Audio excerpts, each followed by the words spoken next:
Hello बच्चों, let's read this question. The question says option first, both statement first and statement second are correct.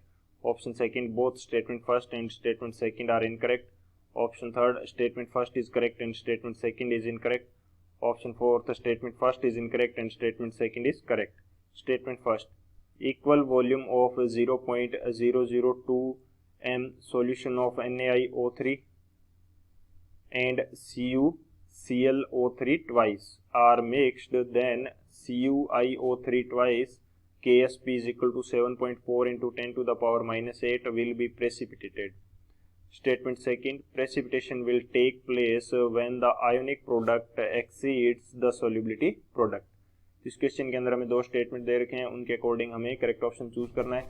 Statement first में हमें दे रखा है कि जब इक्वल वॉल्यूम हम मिक्स करते हैं 0.002 m NaIO3 and CuClO3 twice, तो हमारे पास CuIO3 ट्वाइस जो है वो क्या कर जाएगा, प्रेसिपिटेट कर जाएगा. स्टेटमेंट सेकंड में हमें बोल रखा है कि जब आयनिक प्रोडक्ट की वैल्यू ज़्यादा हो जाती है सोलिबिलिटी प्रोडक्ट से तो प्रेसिपिटेशन हो जाता है. तो बात करते हैं हम लोग की कंसेप्ट की. की कंसेप्ट की यदि बात की जाए, की कंसेप्ट, तो की कंसेप्ट हमारे पास क्या होगा इस क्वेश्चन के लिए.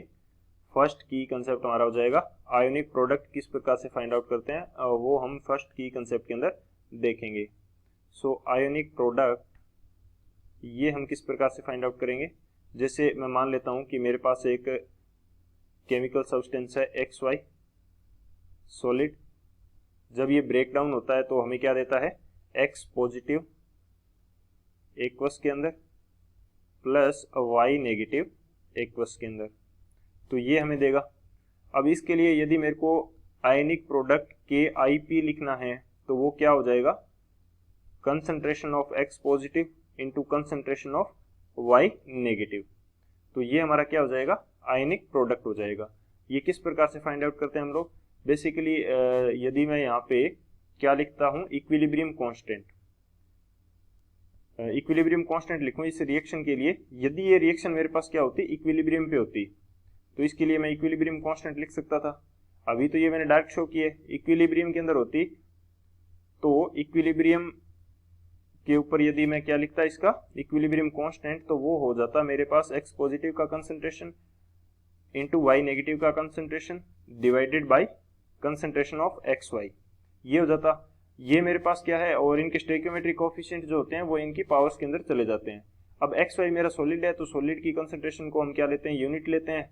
तो इसको मैं मल्टीप्लाई कर देता हूँ K के साथ में, K into concentration of XY which is equal to KSP. तो इक्विलिब्रियम के ऊपर ये क्या बन जाएगा, हमारे पास सेम चीज हमारी जो है इक्विलिब्रियम कंडीशन की यदि कंसंट्रेशन लेंगे तो वो हमारे पास सोल्युबिलिटी प्रोडक्ट बन जाएगी. और जब हमारे पास इक्विलिब्रियम की रिक्वायरमेंट ना हो, हम जनरल किसी भी टाइम की जब ये कंसंट्रेशन लेंगे तो वो क्या होता है, हमारा आयनिक प्रोडक्ट होता है. तो ये जस्ट आपको समझाने के लिए था, इसको मैं रफ कर देता हूं. तो इस प्रकार से हम लोग क्या करते हैं, आयनिक प्रोडक्ट फाइंड आउट करते हैं और सोल्युबिलिटी प्रोडक्ट भी इसी प्रकार से फाइंड आउट करते हैं. सोल्युबिलिटी प्रोडक्ट क्या होता है, बेसिकली आयनिक प्रोडक्ट ही होता है, लेकिन उस टाइम पे कंडीशन कौन सी होती है, इक्विलिब्रियम की कंडीशन होती है. ये हमारा मेन की कंसेप्ट है. और इसके अंदर एक चीज और होती है कि प्रेसिपिटेशन कब होगा.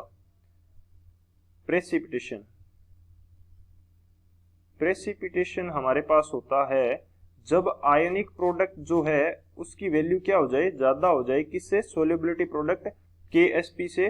तो उस कंडीशन में हमारे पास क्या हो जाएगा, प्रेसिपिटेशन हो जाएगा. तो ये हमारा मेन की कंसेप्ट है. इस की कंसेप्ट की हेल्प से इस क्वेश्चन को सॉल्व करते हैं. तो बात की जाए यदि सॉल्यूशन की, तो सॉल्यूशन हमारे पास क्या होगा कि हम क्या ले रहे हैं, हम ले रहे हैं सोडियम आयोडाइड, सोडियम आयोडाइड नहीं, हम इसको NaIO3 ही जस्ट प्रोनाउंस कर लेते हैं. NaIO3 हम ले रहे हैं, तो वो किस प्रकार से ब्रेक डाउन होगा वो देख लेते हैं हम लोग. हम क्या कर रहे हैं, NaIO3 को यदि मैं ब्रेक डाउन करता हूँ तो वो किस प्रकार के हमें आयंस देगा, तो वो हमें देगा Na positive plus IO3 negative, ये हमें देगा. इसी तरह से यदि मैं CuClO3 ट्वाइस इसको ब्रेक डाउन करता हूं तो ये हमें क्या देगा, CuClO3 ट्वाइस. तो जैसे ही हम इसको ब्रेक डाउन करेंगे ये हमें देगा Cu+2, ये क्या देगा, Cu+2 plus Cl O3 minus, और इसके क्या होंगे 2 मोल्स होंगे। अब हमें बोला गया है कि इक्वल वॉल्यूम हम यूज कर रहे हैं इन दोनों का, इक्वल वॉल्यूम यूज कर रहे हैं तो कंसंट्रेशन क्या हो जाएगी 0.002 m की क्या हो जाएगी हाफ हो जाएगी। तो इसकी कंसंट्रेशन कितनी हो जाएगी, कंसंट्रेशन हाफ हो जाएगी 0.001 m। तो जब ये 0.001 m था तो IO3 नेगेटिव भी कितना देगा 0.001 m। इसी तरह से सेम इसके साथ होगा CuClO3 ट्वाइस के साथ में, ये भी कितना होगा 0.001 m हो जाएगा। और ClO3 की जो हमारे पास मोलर कंसंट्रेशन है वो भी हमें कितनी मिलेगी 0.001 m मिल जाएगी। अब हम क्या करते हैं, अब हम आयनिक प्रोडक्ट फाइंड आउट करते हैं CuIO3 ट्वाइस के लिए। अब हम क्या फाइंड आउट करेंगे आयनिक प्रोडक्ट, तो KIP ऑफ CuIO3 ट्वाइस। तो CuIO3 ट्वाइस किस प्रकार से ब्रेक डाउन होगा, तो इसको हम ब्रेक डाउन करते हैं CuIO3 ट्वाइस। तो ये जब ब्रेक डाउन होगा तो ये क्या देगा, कौन से आयंस देगा हमें Cu+2 plus 2 moles of IO3 negative, ये हमें देगा। तो इसके लिए आयनिक प्रोडक्ट किस प्रकार से फाइंड आउट करेंगे, ये हमारे पास हो जाएगा कंसंट्रेशन ऑफ Cu+2 और इसकी पावर आ जाएगी, इसके जो स्टोइकियोमेट्रिक कोएफिशिएंट है वो आ जाएगा पावर में, into concentration of IO3 negative और इसका स्टोइकियोमेट्रिक कोएफिशिएंट जो है वो आ जाएगा पावर में। तो इसकी कंसंट्रेशन कितनी है, मोलर कंसंट्रेशन 0.001 और IO3 की भी कितनी है हमारे पास 0.001, इसकी पावर क्या है 2 है। तो जब हम इसको सोल्व करेंगे तो ये आ जाएगा 1 × 10⁻⁻9, ये आ जाएगा हमारे पास आयनिक प्रोडक्ट। अब KSP जो है वो हमें क्वेश्चन के अंदर कितना दे रखा है, KSP हमें दे रखा है 7.4 × 10⁻⁻8। KSP क्या है 7.4 × 10⁻⁻8 और KIP हमारे पास क्या है 1 × 10⁻⁻9, यानी कि जो KSP है सोल्युबिलिटी प्रोडक्ट की जो वैल्यू है वो क्या है ज्यादा है किससे, आयनिक प्रोडक्ट से। तो प्रेसिपिटेशन होगा या नहीं होगा, तो कोई प्रेसिपिटेशन नहीं होगा। क्यों, क्योंकि प्रेसिपिटेशन होने के लिए क्या रिक्वायरमेंट है कि आयनिक प्रोडक्ट ज्यादा होना चाहिए किससे, सोल्युबिलिटी प्रोडक्ट से। सो हमारे अभी स्टेटमेंट की बात करें तो फर्स्ट जो स्टेटमेंट है वो हमारा क्या हो जाएगा इनकरेक्ट हो जाएगा, क्योंकि प्रेसिपिटेशन हो ही नहीं रहा है।